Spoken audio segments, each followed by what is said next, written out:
घर आपलं तारण होण्यासाठी आपल्या घरामध्ये आपला प्रभू येशूला स्वागत करायला गेलं.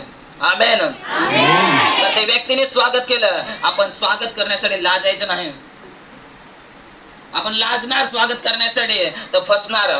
इतकी मोठी ब्लेसिंग जे आशीर्वाद आहे तो आपल्याला भेटणार नाही. पण जर इतका मोठा आशीर्वाद आपला माहित आहे आणि आपण स्वागत करणार नाही, आपण फसत राहणार. आणि आपला माहित आहे की आपण स्वागत करणं फार महत्वाचे आहे. आपण जर स्वागत केलं, लक्षात ठेवा तुमच्या घराला तारण प्राप्त होईल आणि घर खुशियाने भरले. सुरासून आपला आमेन.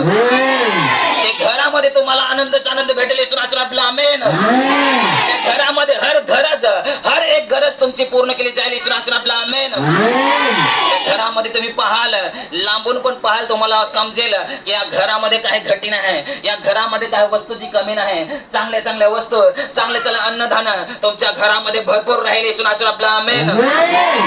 हालेलुया. ते स्वागत जे आहे ते जिवंत देवाचे स्वागत आहे आणि त्याचे स्वागत केलं तर तुम्हाला भरपूर काही भेटेल, भरपूर काही देव देईल. पण आपलं स्वागत आपल्या देवाचं करणं फार महत्वाचं आहे. जर आपल्या हृदयामध्ये जर स्वागत करणार तर आपल्या जीवनामध्ये देव भरपूर काम करेल. जे टाइमात लोक मध्ये अध्याय 8 मध्ये वचन 14 मध्ये सांगितलंय, नंतर येशू परत आला तेव्हा लोक समुदायाने त्याचे स्वागत केले, कारण ते सर्व त्याची वाट पाहत होते. आणि या ठिकाणी सांगितलंय त्याने स्वागत केलं आणि